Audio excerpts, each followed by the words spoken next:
Today we're going to answer the question of why we experience spiritual desolation.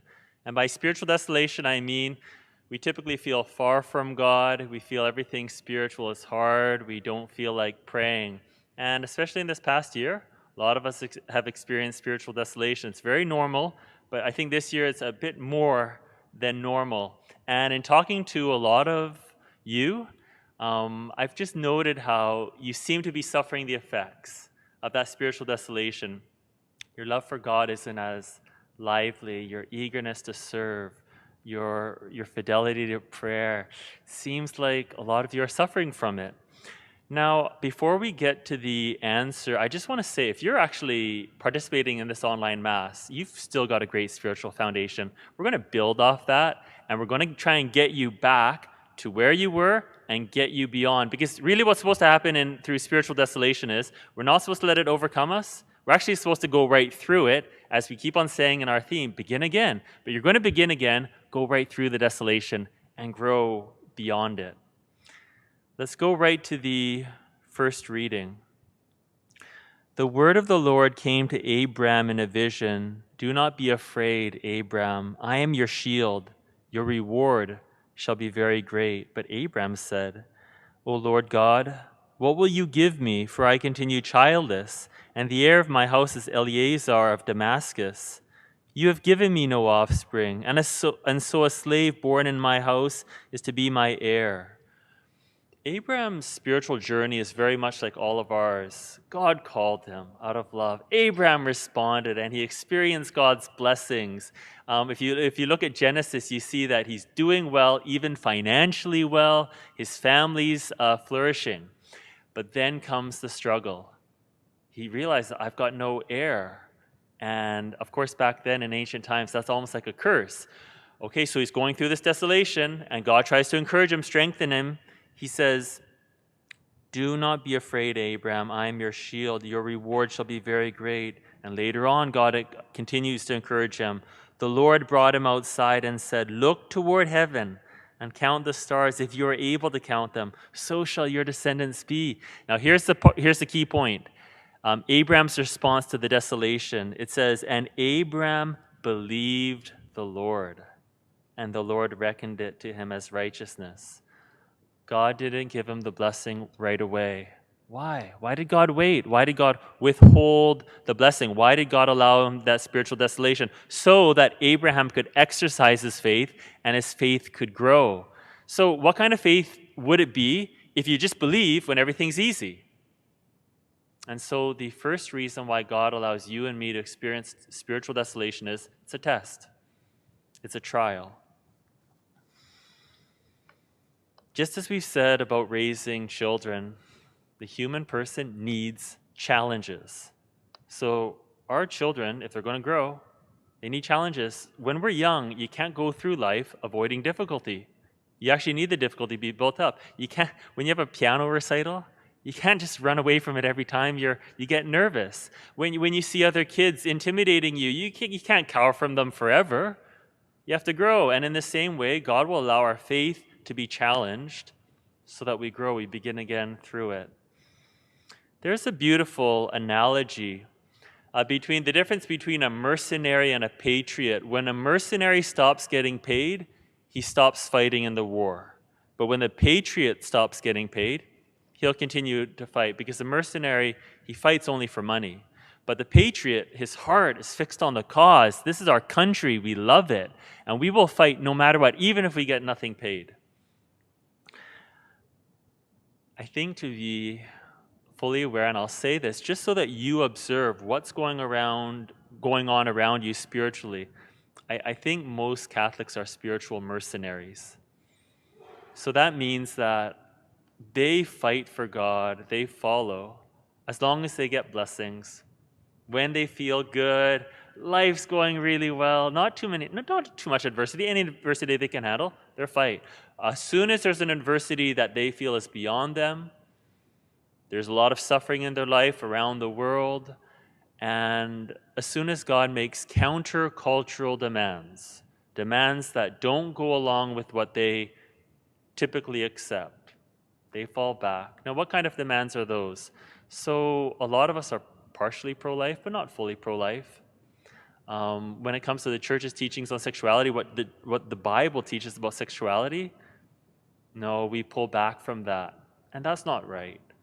So the patriot, the disciple, will always follow God no matter what, out of love. Will always obey, always believe, exercising that faith. How do we go from being mercenaries to disciples? How do you go from being a mercenary to a patriot? You know? What's the answer? Very simple. It's through trials. And so it's really interesting for me, reflecting on Abraham's journey. Abraham, actually, in this reading, is a bit of a mercenary. Yes, he has faith. Very good. But there's still part in his heart that's mercenary. He's still concerned about his reward. But it's through the trials that his heart is purified and his faith grows. Look at the second reading. It says, by faith, Sarah herself received power to conceive, even when she was too old, because she considered him faithful who had promised. So a disciple says, I know God is faithful, even when there's suffering. I trust him. I know he's faithful, even when his teachings seem countercultural. I will learn why he's asking me to do this. God is faithful. He expects us to be faithful, and that's why he allows the trials.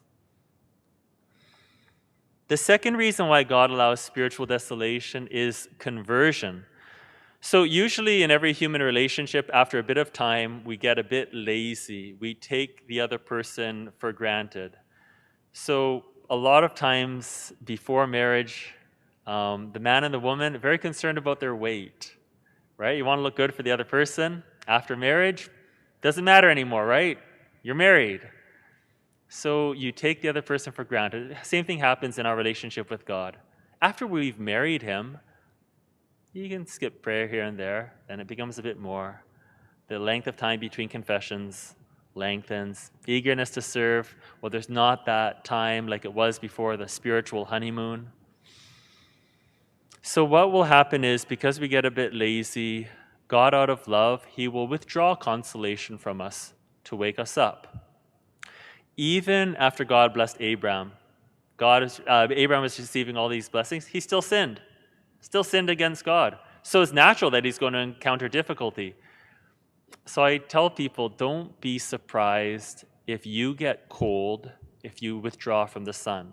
Look, if you hide from the sun, don't complain if you're cold. Now, if you're lazy in your prayer and you're not faithful to God, don't complain. Don't be surprised when you can't feel his presence. God will allow us to start spiritually freezing so that we go back to the sun. So begin again. I was thinking of one man in our parish family, but actually this little pattern is present in so many people's lives. But I thought about one man in particular who loved God and then drew away, fell away.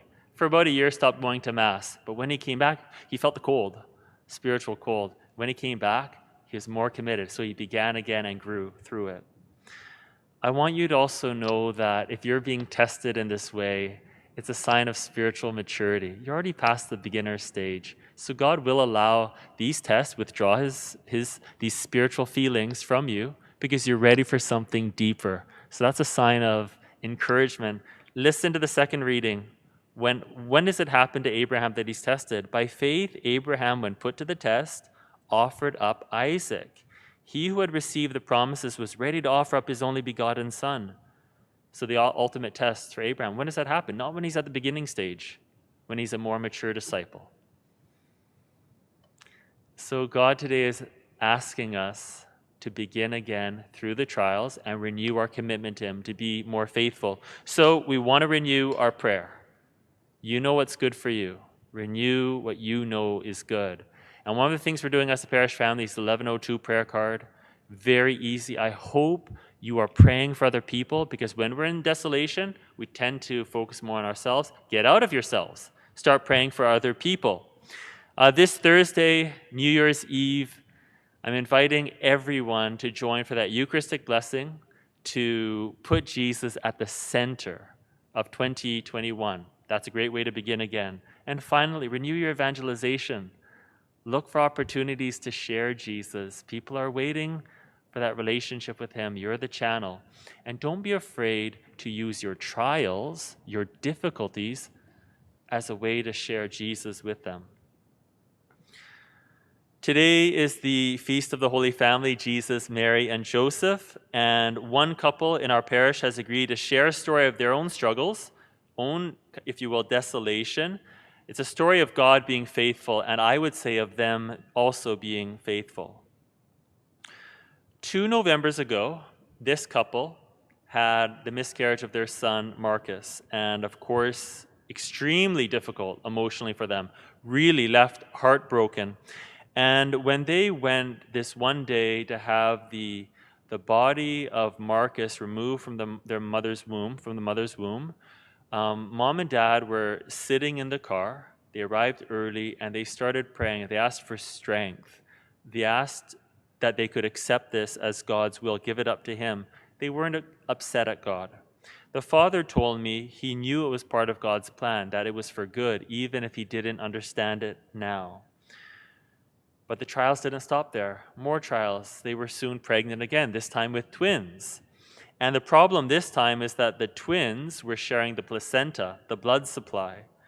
Now, one of the babies appeared to be weaker, the other one appeared to be stronger, and there is potential for the weaker child to die in the womb, and then the stronger child to be affected by that. So the doctors began the discussion, letting them know this is the situation, this is possibly what might happen. And one of the options that was put on the table is that they could clamp the umbilical cord to the weaker child, causing death, but that would strengthen the chances of survival for the stronger child. So the couple called me. And just to share, because we're all tempted, when I received that phone call, I do remember when talking, thinking, I don't know if I can give a clear answer. I know what the answer is, moral answer. But could I give it clearly?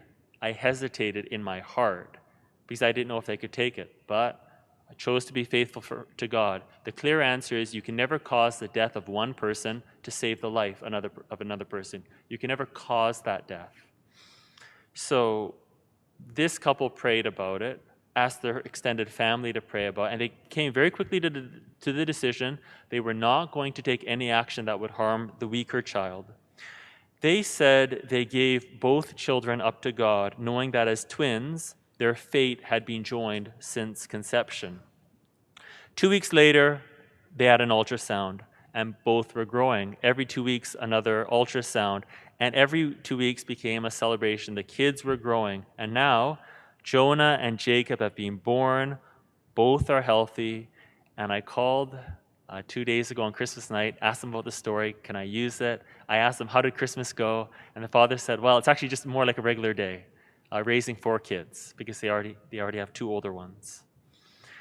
To appreciate their faith, that response in desolation, we need to remember that for them losing Marcus last year, the father said that losing Marcus punctuated. This is a test. How are you going to respond? They were faithful to God, and the father said this, in the last year, God's done so much for my life, good, bad, everything. I constantly reminded myself that good or bad, it's His plan. When situations are spiraling out of control, I pray, this is your story. I can't do anything about it. I give it up to you. Tell me what you want me to do. If you want, after Mass, during the online questions, I'd love to answer any questions that you have about spiritual desolation. And if any of these things have helped, please let me know. I'd be very interested to know if any of this can strengthen you. Why does God allow desolation? So that we can grow. And so we begin again through the trials.